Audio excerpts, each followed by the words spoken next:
You're not going to want to miss this episode of the AI Show where we look at what's new in image captioning, human parody goodness. We're going to see how it's done. We're going to see how you can do it. Make sure you tune in.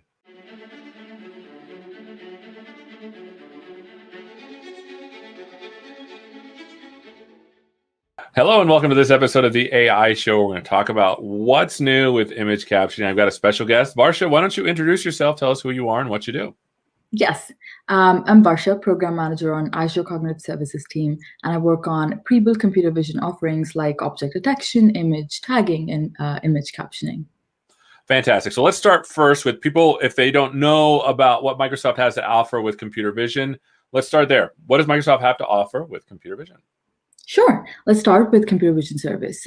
So Cognitive Services Vision offerings gives you access to advanced algorithms that process images and returns information based on visual features, whether it's tagging content in images or detecting objects, identifying entities, or even actions between these entities, essentially helping our customers extract insights from images. And Sorry, you were saying, and what else? And image captioning is part of the computer vision service, and it's designed to let you automatically extract content and generate human readable image captions. It's like we're the same person. I was literally going to dive in, but we're talking about image captioning specifically. You mentioned a little bit about what it was, but what is image captioning? What is it that we offer? Let's start there. Yeah, so I'm excited to share the recent milestone we established with image captioning. Our research team developed a new approach to image captioning, and this breakthrough technology has helped us achieve human parity on NoCaps benchmark dataset. So NoCaps is novel object captioning at scale. This is roughly used as an indicator of advancement in image captioning algorithms. So the image that you're seeing on the right has been pulled out of the NoCaps test dataset, and the caption generated is through our AI model. And set to be completely honest, it took me a while to realize that there's a table behind the waffle cone there. So it's pretty impressive. That is amazing. Like, I'm a computer vision person to the level of like classifying images and telling if it's like a cow or a horse. I'm pretty good at that kind of thing. But image captioning that's this good, how do we do that? Can you give us a look inside at how we're getting this kind of human level captioning? Yeah, so let's start with the process of image captioning and why it's such a complex challenge. So the illustration that I'm showing here shows sort of the translating images into words and the complexity associated with it. So consider for a moment what it takes to sort of visually identify and describe something to another person. And what if this person does not have access or can't see the object that you're trying to describe, right? So every detail sort of that you capture through your human eyes matters. So how does a machine sort of decide what information is important and what's not? You'll need to know exactly what everything is, where everything is, and what it's doing in sort of relation to other objects. And while also sort of understanding what is the foreground and what information is important and what isn't. So you really sort of need to understand what's going on. And a machine needs to be able to summarize this and also describe it in natural language description.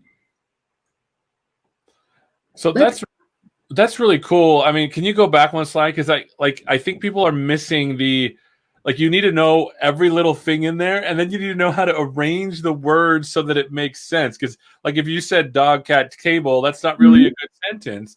But knowing where everything is actually really cool as well. Sorry I interrupted you. I just wanted to point that out, that it's actually kind of a hard problem. For sure. And even with the fine tuning, we do generate multiple instances of what we think is a human natural language sentence and with a confidence score. So customer is able to sort of pick it up in terms of what localization and what tags are more important to them. Awesome. Moving on to sort of how these image captioning systems are designed. They're typically trained with data sets that contain images paired with sentences that describe these images. So it's sort of a set of captioned images. And in this training set, there's a combination of COCO dataset, which is about 80 object classes with captioned images. And there's also open image dataset, which is about 600 classes with just object tags. There are no captions associated with it. And what makes this no caps challenge even more challenging is it tests how the model is able to describe sort of the novel, unique objects that are present in the testing image, but not in the training data set. In this example here, the Coco object classes, for example, like dogs, bench, or umbrella, there are images in the training data set with captions and descriptions. Whereas for open images that you're seeing, whether it's goat or dolphin, it's just object tags. There are no captions present. But on the right, you'll see how well the model performs on even out-of-domain object classes like dolphin. So how does it know about? So let's get in the. So every class of thing that it can look at, obviously, it needs to know about that, and it's been trained on these open image data set as well as the Coco data set. Is that how it gets knowledge about the actual things that are there?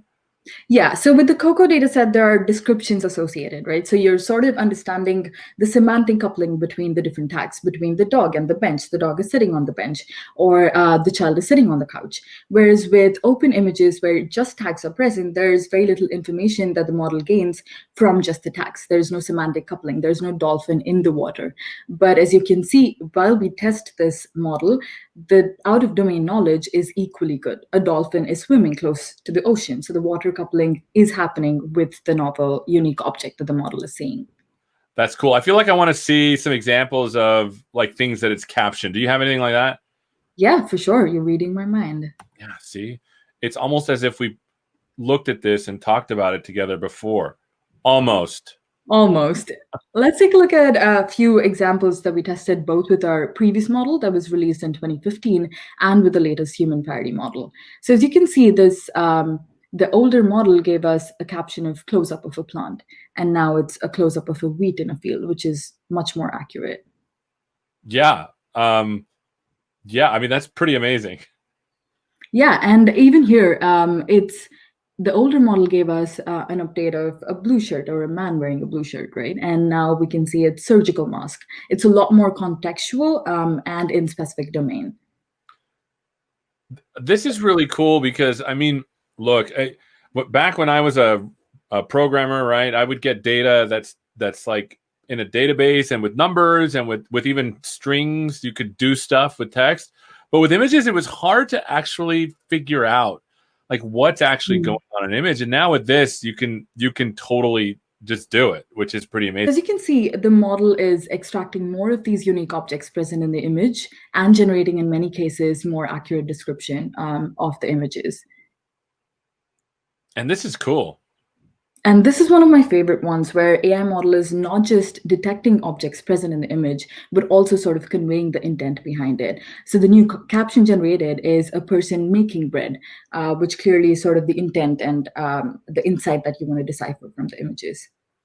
Yeah, because like if I squint, it kind of does look like a person cooking hot dogs on a cutting board.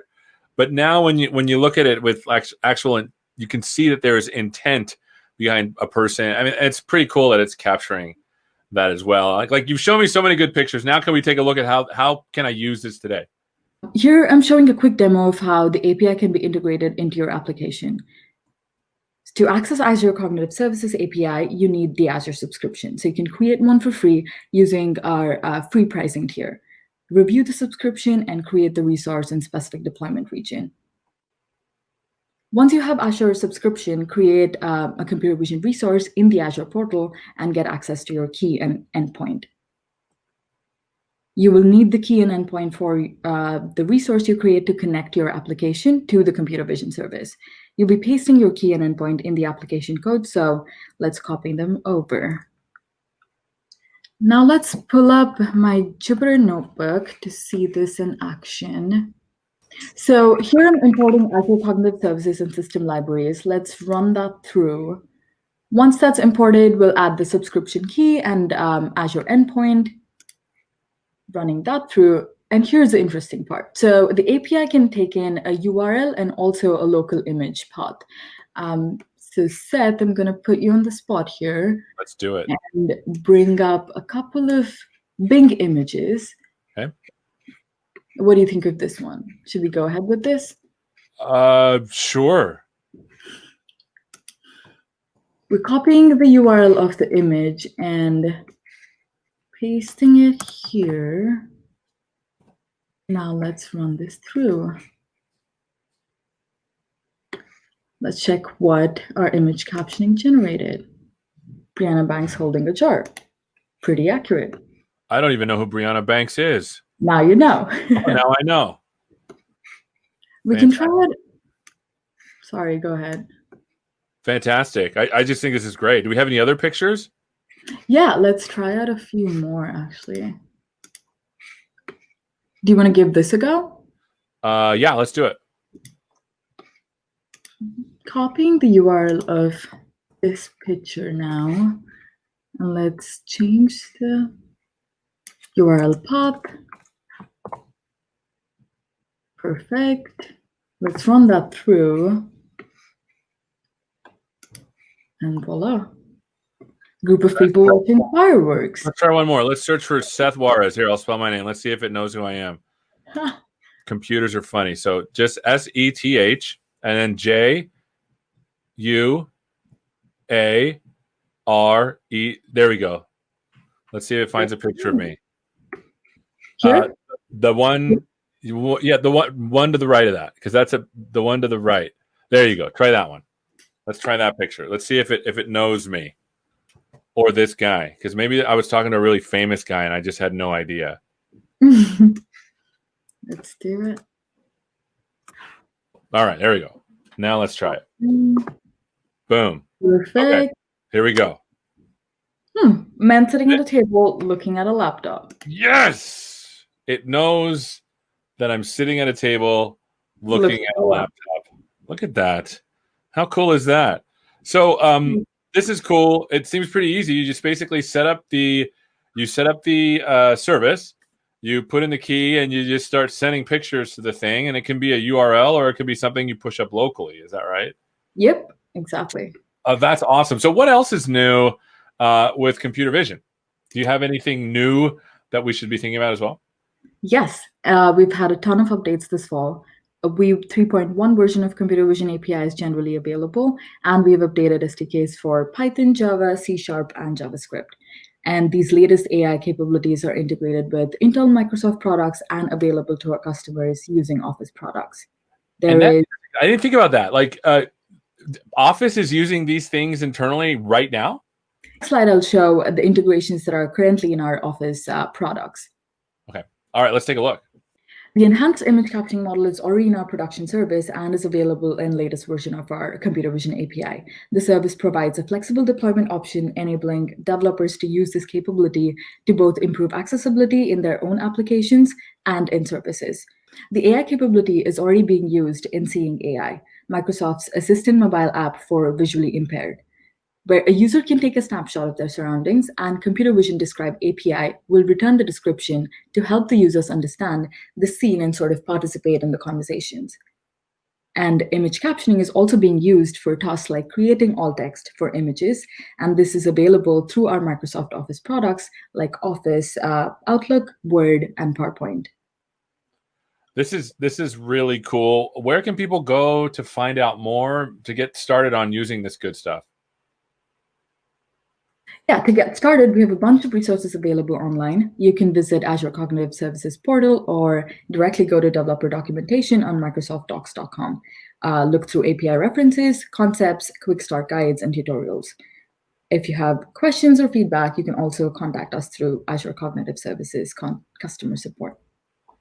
Well, this is absolutely amazing. I've enjoyed looking at this. Like I said, I love computer vision. It's one of my favorite things. It's cool to see it actually generating captions and doing all this good stuff. Thank you so much for spending some time with us, my friend. Thank you. And also, thank you so much for watching. We've been learning all about the new image captioning inside of computer vision. Thank you so much for watching, and hopefully we'll see you next time. Take care.